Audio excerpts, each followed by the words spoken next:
بسم اللہ الرحمن الرحیم۔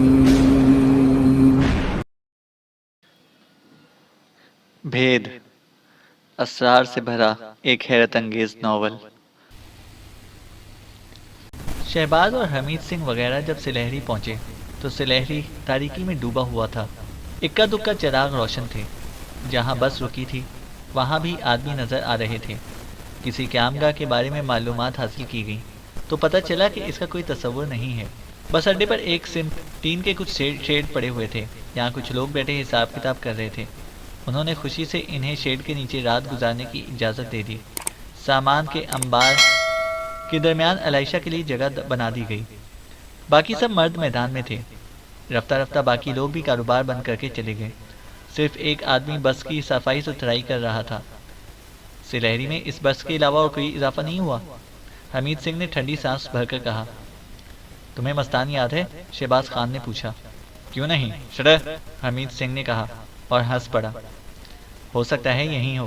میرے ذہن میں آیا تھا کہ صبح کو اسے تلاش کریں گے، مل گیا تو بڑے کام کا ثابت ہوگا۔ شہباز خان نے کہا۔ یقیناً، حمید بولا۔ میرے سامان میں جو ایک بڑا ہول ڈال نظر آ رہا ہے، جانتے ہو اس میں کیا ہے؟ کیا ہے؟ پرانے کپڑوں کے انبار، نقلی زیورات، سگریٹوں کے ڈبے وغیرہ۔ مجھے ماضی یاد آ گیا تھا اور میں نے مقامی لوگوں کے لیے تحائف بھی ساتھ لے لیے تھے۔ ذہن میں یہ بھی خیال تھا کہ ممکن ہے کہ سلہری کی حالت کچھ بہتر ہو گئی ہو، لیکن مجھے تو کوئی فرق نظر نہیں آ رہا۔ ہاں یار، ان آبادیوں کی طرف کون توجہ دیتا ہے؟ رات آہستہ آہستہ گزرتی جا رہی تھی۔ پھر صبح کی روشنی نمودار ہو گئی۔ سب لوگ پرسکون تھے۔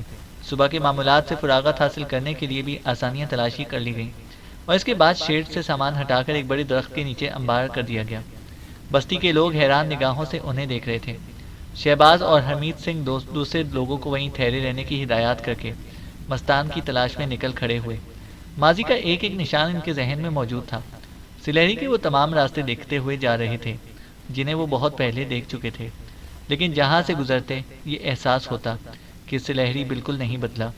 یہاں تک کہ مستان کا جھونپڑا بھی انہیں اسی حالت میں اور اسی جگہ پر مل گیا جہاں پہلی بار مستان کے پاس آئے تھے۔ البتہ جھونپڑے کے باہر بے شمار ننگ دھڑنگ بچے کھیل رہے تھے اور ماحول میں کوئی نمایاں تبدیلی نہیں تھی۔ شہباز خان نے وہاں موجود کسی آدمی سے مستان کے بارے میں پوچھا تو اسے جھونپڑے کی جانب اشارہ کر دیا اور شہباز خان بچوں کے درمیان سے گزرتا ہوا مستان کے جھونپڑے پر پہنچ گیا۔ پہلی ہی آواز پر جو شخص باہر نکلا وہ مستان ہی تھا، حیرت انگیز طور پر تندرست و توانا۔ پہلے سے کوئی خاص تبدیلی نہیں ہوئی تھی اس میں، اور سب سے دلچسپ بات یہ تھی کہ اسے ان دونوں کو دیکھتے ہی پہچان لیا اور فرط مسرت سے دیوانہ ہو گیا۔ شاب، آپ لوگ، شاب، ہم آپ کا شرونٹ اور شرونٹ مشتان، مشتان۔ پہچان لیا مجھے تم نے مستان؟ شہباز خان نے کہا۔ کیوں نہیں پہچانتا شر؟ ہم آپ کا شرونٹ رہا اور جنگل میں پانی اور شر، ہم بہت خوش، مستان نے کہا۔ ہمیں بھی خوشی ہے کہ تم ہمیں مل گئے، شہباز خان نے کہا۔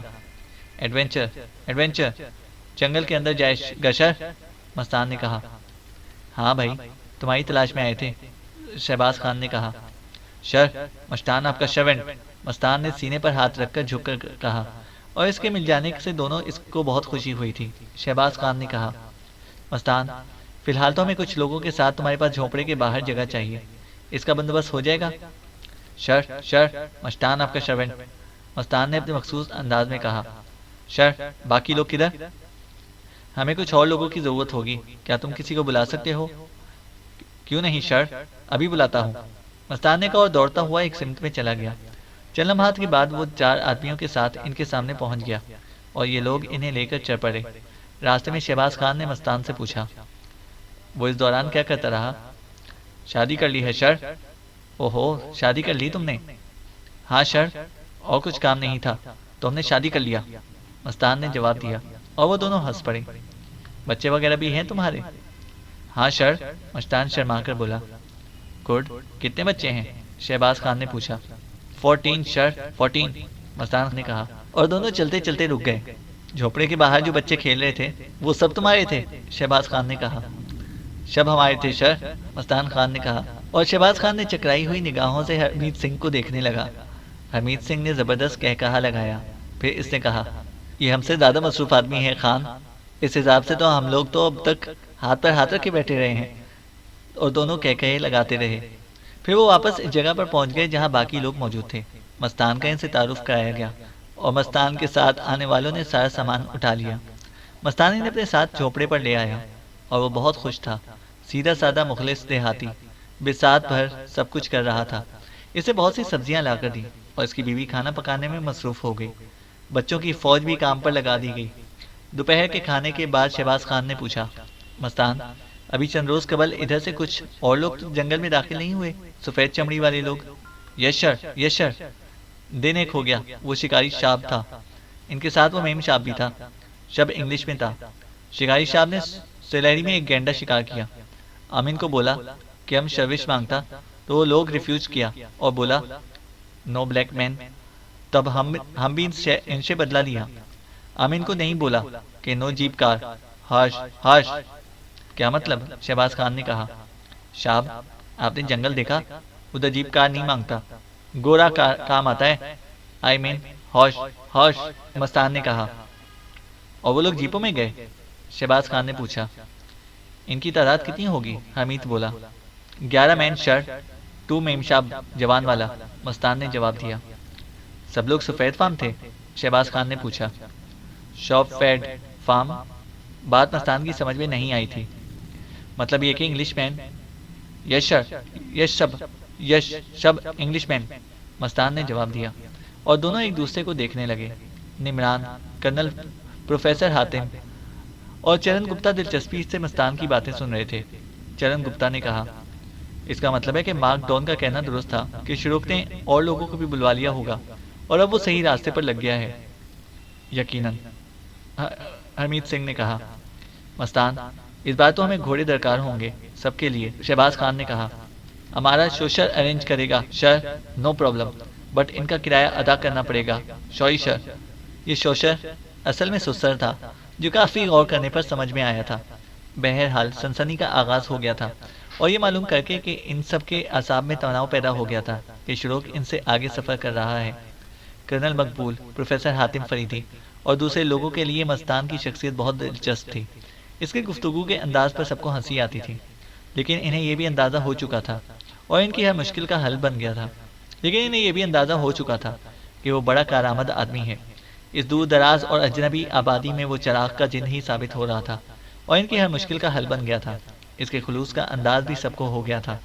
بیچارے نے اوقات بھر جو کچھ اس کے پاس تھا ان کے حوالے کر دیا تھا، اپنی ہر آسائش ان کے لیے ترک کر دی تھی۔ اس کے لاتعداد بچے رات کو احاطے کے ایک گوشے میں درخت کے نیچے سو جاتے تھے اور بیوی ان کی دیکھ بھال کرتی رہتی تھی۔ اس کے علاوہ عورت ہونے کی حیثیت سے وہ عائشہ کی خصوصی خدمت گزاری بھی کر رہی تھی اور عائشہ اسے بہت گھلی ملی نظر آ رہی تھی۔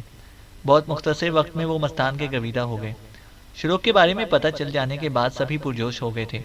پروفیسر حاتم فریدی نے کہا، یہ معلوم کرنے کے بعد کہ شروق پوری تیاریوں کے ساتھ ان جنگلات میں داخل ہو گیا ہے، ہمیں سخت محتاط ہونا پڑے گا۔ وہ مجرمانہ ذہنیت کا حامل ہے اور اپنے مقصد کے لیے سب کچھ کر سکتا ہے۔ میرے خیال میں ہمیں اسے آگے نکل جانے کا موقع دینا چاہیے تاکہ ہماری اس سے متبھیڑ ہونے کے امکانات کم ہو جائیں۔ اس کے پاس جو کچھ ہے اس کا حصول ہمارے لیے ضروری تو نہیں ہے؟ گپتا نے پوچھا۔ قطعی نہیں گپتا، اس نقشے سے سالہ سال دیکھ کر یہ نہ سمجھ سکا تو اب اس سے کیا اخذ کر سکوں گا؟ ہاں، ایک خیال اور میرے ذہن میں پیدا ہوا ہے، حمید سنگھ نے کہا۔ کیا؟ سب نے پوچھا۔ ہم نے فیصلہ کیا کہ اس ندی کو تلاش کریں جس سے ہم نے یہ چیزیں نکالی تھیں اور پھر اس کے بہاؤ کے مخالف سمت کا رخ کریں۔ اس سلسلے میں ایک اور خیال بھی ذہن میں آیا ہے، وہ یہ کہ ہماری نسبت شروق اس بارے میں زیادہ جان چکا ہے اور ہم خاموشی اور احتیاط سے اس کا تعاقب کریں تو ہو سکتا ہے کہ ہمیں آسانی ہو۔ حمید سنگھ نے کہا۔ خطرہ رہے گا، چرن گپتا نے کہا۔ یہ خطرہ تو مول لینا پڑے گا، حمید بولا۔ میرا خیال اس سے مختلف ہے حمید، شہباز خان نے کہا۔ سبھی سے سوالیہ نظروں سے دیکھنے لگے۔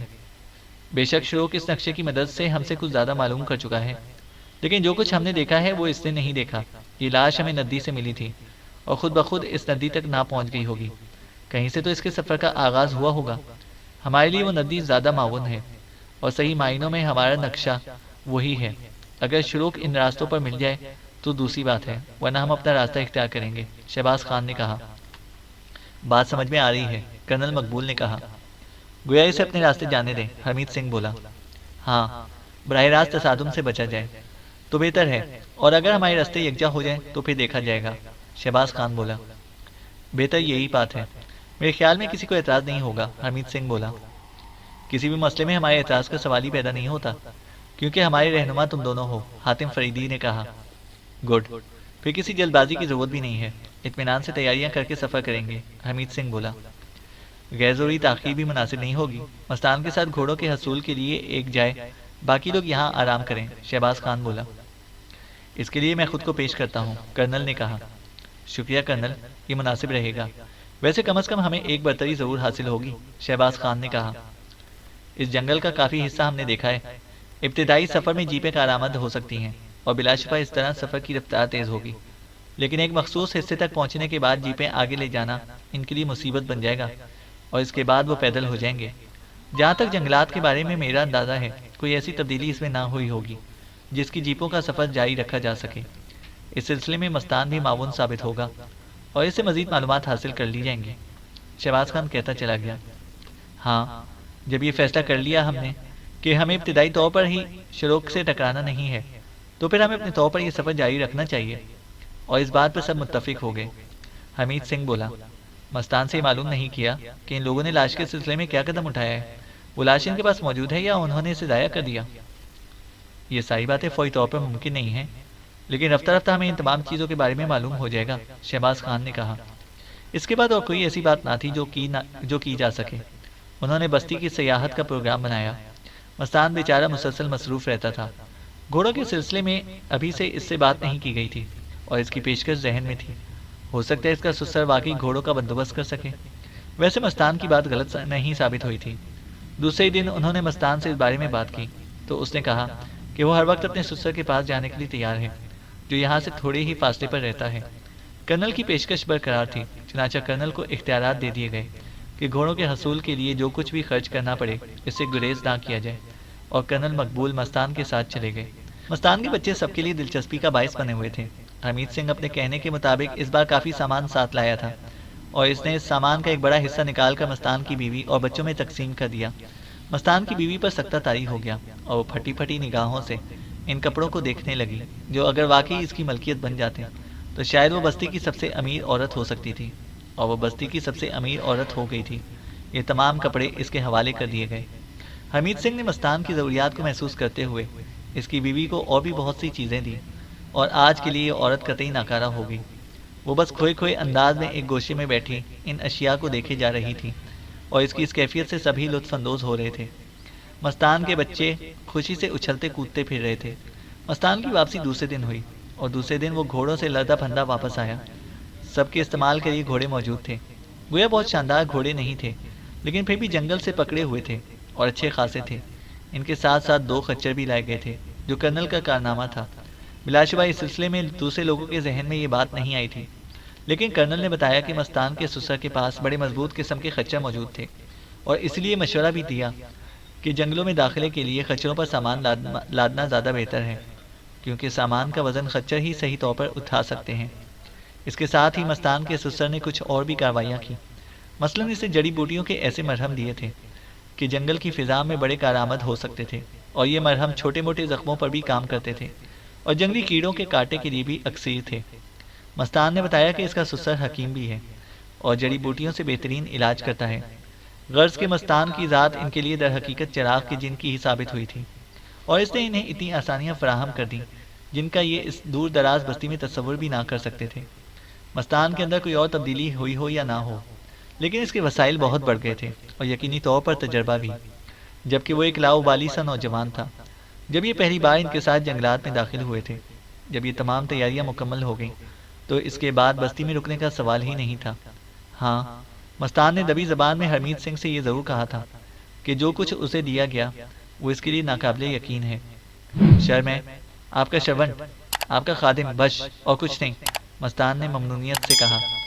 تمام تیاریاں مکمل ہو گئیں اور اس کے بعد یہ لوگ ایک صبح جنگلات کی جانب چل پڑے۔ ہر طرح کے بندوبست کر لیے گئے تھے۔ مستان نے تو اس بار واقعی کمال کر دکھایا تھا۔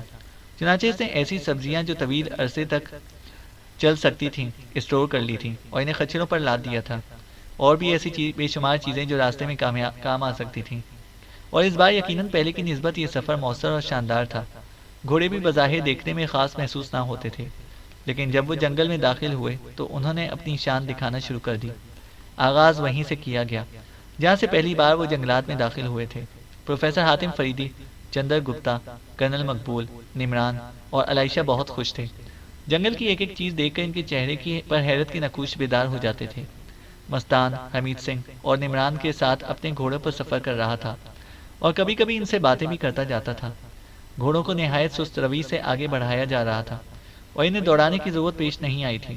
حمید سنگھ نے کہا، کوئی تبدیلی نہیں ہوئی ہے یہاں، کیوں مستان؟ جنگلات کی روایات وہی ہیں۔ نہیں سر، ان میں گڑبڑ چینج ہوا ہے، مستان نے جواب دیا۔ اوہو، وہ کیا؟ سر، ابھی وہ ادھر جنگلات سے آگے اور بھی بہت سا بستی آباد ہو گیا۔ ادھر ڈاکو لوگ چھوٹا چھوٹا بستی میں ڈاکہ مار کر انسان کو نقصان پہنچاتا ہے، بٹ گورنمنٹ نے ادھر آری اٹیک کیا اور ڈاکو لوگوں سے ڈھشوں ڈھشوں ہوا۔ پھر ادھر بہت سا ڈاکو مارا گیا اور بہت سا گرفتار ہو گیا۔ تب آس پاس کا بستی والا خوش ہوا اور اس نے جنگلات کے آگے اپنا گھر بنایا۔ سر، ادھر 20-20 اور 25-25 اور گھر پر بستی آبادی ہے اور ادھر کھیتی باڑی کرتا ہے، مستان نے کہا۔ بہت خوب، یہ تو واقعی خوشگوار تبدیلی ہے۔ یہ بستیاں کتنے فاصلے تک پھیلی ہوئی ہیں؟ حمید سنگھ نے پوچھا۔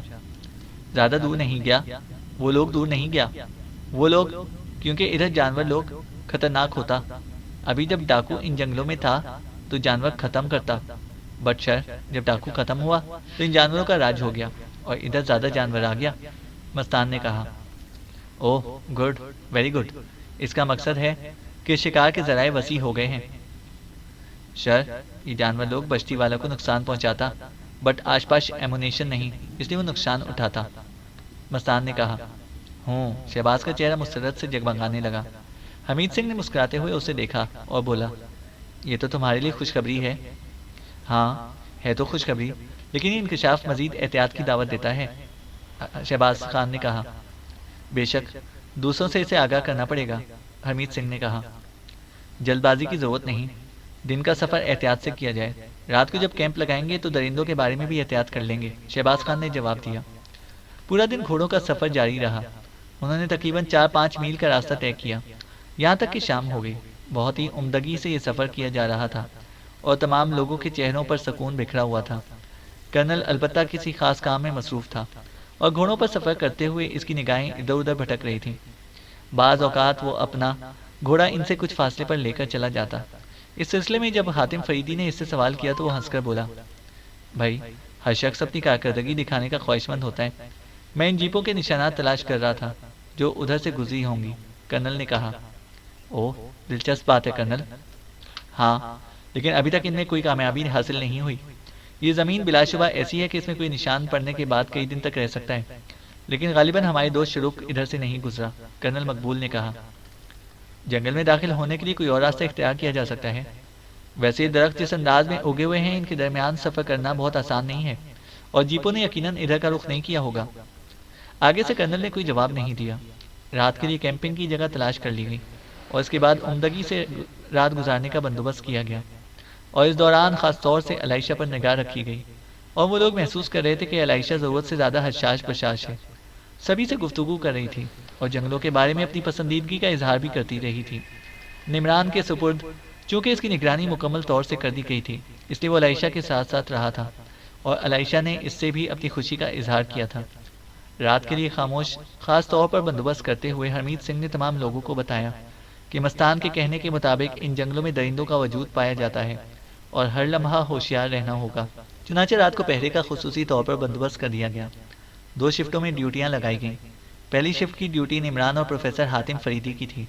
پروفیسر حاتم فریدی نے اپنے ہاتھوں میں رائفل تھامی اور ہنستے ہوئے بولے، یہ رائفل میں اس شرط پر چلا سکتا ہوں کہ نمران میرے پیچھے رہیں، اور جب رائفل سے مجھے دھکا لگے تو وہ مجھے گرنے سے بچا لیں۔ اگر اس میں گھوڑا دبانے کی آسانی نہ ہوتی تو میں اسے کبھی اپنے ہاتھ میں نہ لیتا۔ ہاں، نشانے کی ذمہ داری نہیں لی جا سکتی، البتہ دھماکے سے جانور تو بھاگ ہی جائے گا۔ پروفیسر حاتم فریدی کی اس بات پر سب لوگ ہنسنے لگے۔ نمران نے کہا، آپ فکر نہ کریں پروفیسر، میں ایک فوجی کا بیٹا ہوں، آپ بس رائفل سنبھالے میرے ساتھ ہوشیار رہیں، باقی سارے کام میں خود کر لوں گا۔ مستان نے بھی اپنی خدمت پیش کی، لیکن اسے دوسری شفٹ کے لیے منتقل کر دیا گیا۔ حالانکہ مستان پہلے سفر میں ان کے لیے زیادہ محتاط ثابت نہیں ہوا تھا، لیکن اس وقت اور اس وقت میں نمایاں فرق ہو چکا تھا۔ رات کا یہ حصہ بخیر و خوبی گزر گیا اور اس کے بعد انہوں نے چرن گپتا کو جگا دیا اور ان لوگوں نے اپنی ڈیوٹی سنبھال لی۔ یوں صبح ہو گئی، بالکل پکنک کا سا ماحول تھا۔ ناشتہ وغیرہ کیا گیا اور اس کے بعد گھوڑوں کے سفر کا آغاز ہو گیا۔ علائشہ کو گھوڑے کے سفر میں کوئی دقت پیش نہیں آئی تھی، وہ بہت خوش دلی سے سفر کر رہے تھے اور کئی بار اسے شہباز خان اور دوسرے لوگوں سے گفتگو کی تھی اور اس سفر سے اپنی پسندیدگی کا اظہار بھی کیا تھا۔ دوپہر گزری تو چھوٹی چھوٹی جھاڑیوں والے ایک جنگل میں پہنچ گئے جس کی دوسری جانب کچھ جھوپڑیاں نظر آ رہی تھیں۔ جھوپڑوں کے بائیں سمت اچھا خاصا سبزہ پھیلا ہوا تھا۔ یہ انسانی ہاتھوں کا کارنامہ تھا۔ دریائے سلہری یہاں سے زیادہ فاصلے پر نہیں تھا اور اس سے ایک چھوٹی سی نہر کاٹ کر یہاں تک لائی گئی تھی جو اس علاقے کو سیراب کرتی تھی۔ ان لوگوں نے فیصلہ کیا کہ بستی کے پاس یہ قیام کر لیا جائے اور باقی سفر ملتوی کر دیا جائے۔ کسی نے اس بات پر اعتراض نہیں کیا، البتہ انہوں نے بستی سے تقریباً آدھے فرلانگ کے فاصلے پر اپنا کیمپ لگا دیا۔ بہت پرفضا جگہ تھی۔ بائیں سمت درختوں کا سلسلہ شروع ہو گیا تھا اور تا حد نگاہ پھیلا ہوا تھا۔ بستی داہنے ہاتھ کو تھی۔ یہاں سے وہ بستی کی کارروائیاں دیکھتے رہے۔ بستی والوں نے بھی ان اجنبی لوگوں کو دیکھ لیا تھا، چنانچہ کئی بچے اور عورتیں اس طرف نکل آئے اور دور ہی دور سے ان لوگوں کو دیکھنے لگے۔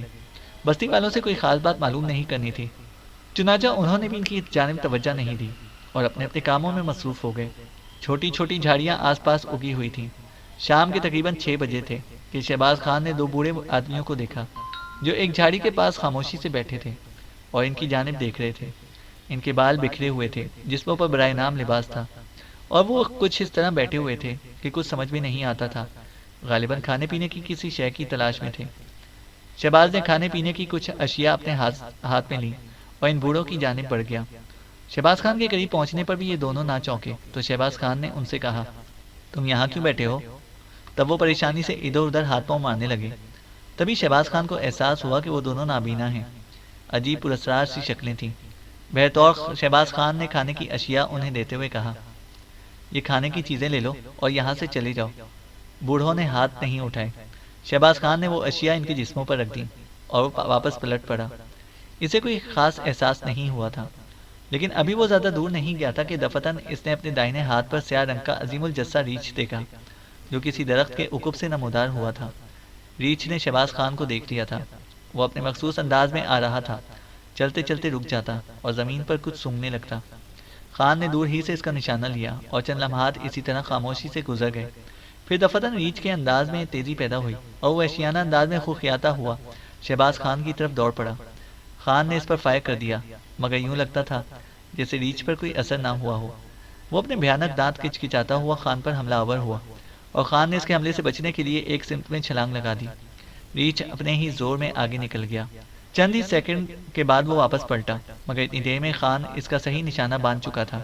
اس کی رائفل سے دوسری گولی نکلی اور وحشی ریچھ زمین پر ڈھیر ہو گیا۔ فائرنگ کی آوازیں سنتے ہی دوسری جانب ایک دم سب لوگ ہوشیار ہو گئے۔ رائفلیں لے کر اسی طرح دوڑ پڑے، لیکن ریچھ مر چکا تھا۔ حمید سنگھ اس کے قریب پہنچا اور اس کے ہونٹوں پر مسکراہٹ پھیل گئی۔ تو گیا تم نے اپنا کام شروع کر دیا، بڑا شاندار ریچھ ہے، اور میں تمہیں اس نئے سفر میں بلکہ نئی مہم میں پہلے شکار کی مبارکباد دیتا ہوں۔ خان نے کوئی جواب نہ دیا اور خاموشی سے ریچھ کو دیکھتا رہا۔ حمید پھر بولا، کیا بات ہے، خاموش کیوں ہو؟ اوہ نہیں، کوئی خاص بات نہیں، اس شکار سے کچھ پرانی یادیں تازہ ہو گئی ہیں، شہباز خان نے کہا۔ کرنل اور نمران نے بھی خان کو مبارکباد دی۔ خان نے بوڑھوں کے بارے میں کچھ بتانے کے لیے ادھر گردن گھمائی، لیکن پھر چونک پڑا۔ اب وہ دونوں بوڑھے وہاں موجود نہ تھے۔ کھانے پینے کی جو اشیاء انہیں دی گئی تھیں وہ اسی طرح بکھری ہوئی تھیں۔ ارے وہ کہاں گئے؟ شہباز خان کے منہ سے نکلا۔ کون؟ 2 بوڑھے آدمی اس جگہ بیٹھے تھے، خان نے کہا، اور سب اس کے اشارے کی سمت میں دیکھنے لگے۔ بوڑھوں کا دور دور تک کوئی پتہ نہ تھا۔ خان انہیں بوڑھوں کے بارے میں بتانے لگا۔ بستی کے لوگ ہوں گے، اس سے پریشانی کی کیا بات ہے؟ چرن گپتا نے کہا۔ وہ کچھ عجیب سے تھے، یا پھر ممکن ہے میرا وہم ہو۔ شہباز خان نے بات ختم کر دی۔ گو وہ بستی کے قریب تھے اور تھوڑے فاصلے پر زندگی رواں تھی، لیکن ریچھ کے تجربے نے یہ بات واضح کر دی تھی کہ یہ جگہ محفوظ نہیں ہے اور یہاں بھی پوری احتیاط رکھنی ہے۔ چنانچہ پہرے کا انتظام کر دیا گیا اور پھر سب لوگ کھانے پینے سے فارغ ہو کر خوش گپیاں کرنے لگے۔ پروفیسر حاتم فریدی نے کہا، میرے لیے یہ سب کچھ بہت عجیب ہے۔ آج تک قدیم زبانوں اور قدیم اشیاء کا تجزیہ کرتے ہوئے بے شمار داستانیں لکھی پڑی ہیں، لیکن میں خود کبھی ان داستانوں کا کوئی کردار نہیں رہا۔ حمید سنگھ کی زبانی شہباز خان کی زندگی کے بہت سے شکار کے واقعات سنے تھے. یہ اندازہ نہیں تھا کہ کبھی انہیں شکار کھیلتے ہوئے بھی دیکھوں گا. لیکن شہباز خان، تمہیں ان درندوں سے دشمنی کب اور کیوں ہوئی؟ چرن گپتا نے پوچھا. درندوں سے دشمنی تو ہونی چاہیے چرن گپتا جی، خان نے مسکراتے ہوئے کہا. رات گزر گئی اور دوسرے دن پھر سفر کا آغاز ہو گیا. آج کے سفر میں کوئی قابل ذکر واقعہ پیش نہیں آیا تھا. ہاں، شام کو بادلوں کا رنگ دیکھ کر حمید سنگھ اور خان متفکر ہو گئے. دونوں نے ایک دوسرے کے چہرے دیکھے اور شہباز خان بولا، بادل چھا رہے ہیں حمید. میں بھی وہی دیکھ رہا ہوں، حمید سنگھ بولا. یہ تو خطرناک بات ہو گئی. تمہیں وہ ہولناک سیلاب یاد ہے؟ شہباز خان نے کہا.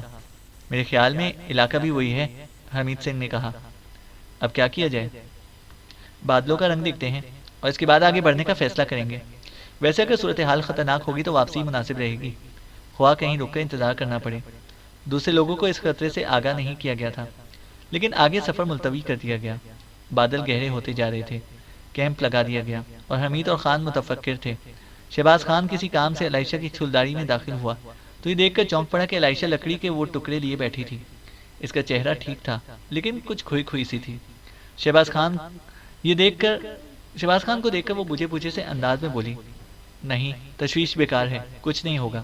عائشہ نے کہا. کس سلسلے میں عائشہ؟ شہباز خان نے کہا اور عائشہ چونک پڑی. مجھ سے کچھ کہا ڈیڈی؟ کون سی تشویش کی بات کر رہی ہو عائشہ؟ تشویش؟ عائشہ نے سوالیہ نظروں سے شہباز خان کو دیکھا اور شہباز خان گہری نگاہوں سے اسے دیکھنے لگا. پھر بولا، تمہاری طبیعت کیسی ہے عائشہ؟ ٹھیک ہوں ڈیڈی، بہت اچھا لگ رہا ہے. شہروں میں رہتے رہتے تو دل اکتا گیا تھا. یہاں ان جنگلوں کی آب و ہوا بہت اچھی ہے. عائشہ کا کھویا کھویا پن اچانک درست ہو گیا. چلو باہر چلو. نمران کہاں ہے؟ شہباز خان نے پوچھا. میں ٹھیک ہوں ڈیڈی، آپ بالکل پریشان نہ ہوں، عائشہ نے کہا. ابھی کہہ رہی تھی کہ تشویش بیکار ہے، کچھ نہیں ہوگا، شہباز خان نے کہا. میں کہہ رہی تھی؟ عائشہ بولی. شاید میں نے غلط سنا ہوگا. آؤ باہر چلیں، شہباز خان نے کہا اور عائشہ اس کے ساتھ باہر نکل آئی. اس نے لکڑیوں کے ٹکڑے سنبھال کر رکھ دیے تھے. شہباز نے باہر قدم رکھا تو چند پانی کے قطرے اس کے بدن پر پڑے اور اس کا دل ٹھہرا ہوا تھا. دور آسمان پر بجلی چمک رہی تھی. سامنے ہی نگران نظر آ گیا.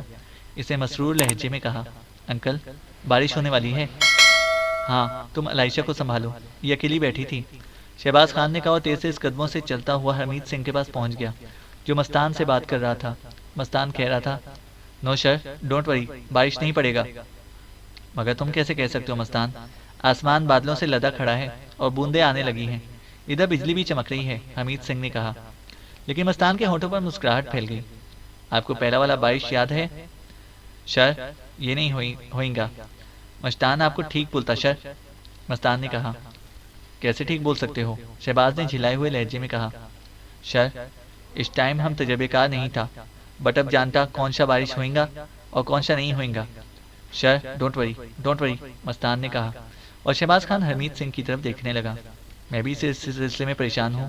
کیا مستان کی بات پر یقین کیا جا سکتا ہے؟ کیسے یقین کیا جا سکتا ہے حمید سنگھ؟ تو پھر کیا کیا جائے؟ حمید بولا. بہتر یہ ہے کہ پہلے چاروں طرف کا جائزہ لے لیا جائے کہ ہمیں پناہ کہاں مل سکتی ہے. سر، مستان بالکل ٹھیک بولتا، بارش نہیں ہوئے گا، مستان نے کہا اور حمید سنگھ اور شہباز خان گردن ہلانے لگے. پھر انہوں نے کہا، ٹھیک ہے مستان، لیکن اس کے باوجود تم ذرا جلدی ایسی جگہوں کی تلاش کرو جہاں بارش آئے تو ہم پناہ لے سکیں. شہباز خان نے کہا. اوکے سر، اوکے، مستان نے کہا اور وہاں سے آگے بڑھ گیا. حمید سنگھ اور شہباز خان نہ جانے کب تک بادلوں کا رنگ دیکھتے رہے. بوندا باندی مسلسل ہو رہی تھی اور باقی لوگ جنگل کی بارش سے لطف اندوز ہو رہے تھے. یہ لوگ بھی اس بارش سے لطف اندوز ہوتے اگر انہیں ایک ہولناک تجربہ نہ ہوا ہوتا. لیکن مستان جس اعتماد سے بات کہہ رہا تھا وہ بھی قابل غور تھی. ہو سکتا ہے ایسا ہی ہو. دل میں یہی دعا مانگ رہے تھے وہ دونوں کہ تیز بارش نہ ہو ورنہ سارا کیا دھرا چوپٹ ہو جائے گا. ویسے ان سے زیادہ خطرہ آگے جاننے والوں کو تھا، یعنی شوق اور اس کے ساتھیوں کو، کیونکہ وہ اس بارش کی ہولناکی سے واقف بھی نہ تھے. لیکن مستان کا کہنا درست ثابت ہوا. آدھی رات اسی بوندا باندی میں گزر گئی اور اس کے بعد آسمان پر تارے نکل آئے اور ان لوگوں نے سکون کا سانس لیا. واقعی مستان کا کہنا درست ہی ہوا تھا. اس کے علاوہ شہباز خان کو عائشہ کے الفاظ یاد تھے اور ان کا موازنہ وہ ان الفاظ سے کر رہا تھا جن میں عائشہ نے اس کے ایک شکاری دوست کی موت کی پیشگوئی کی تھی. عائشہ کی اس وقت کی کیفیت کم از کم اس جیسی ہی تھی جو اس وقت تھی جب وہ لکڑیوں کے ٹکڑوں سے کھیل رہی تھی. حمید سنگھ اور شہباز خان نے دوسروں کو بتائے بغیر رات کو جاگنے کی ڈیوٹی اپنے سپرد کر لی. لیکن ان کے دل میں اصل خطرہ بارش کا تھا، جو صبح ہوتے ہوتے بالکل ٹل گیا، اور صبح کا سورج کافی چمکدار تھا۔ چنانچہ ان لوگوں نے مطمئن انداز میں اپنے آگے کے سفر کا آغاز کر دیا۔ چینل کو سبسکرائب کریں اور بیل آئیکن کو پریس کریں تاکہ ہماری ہر اپڈیٹ آپ کو بر وقت مل سکے۔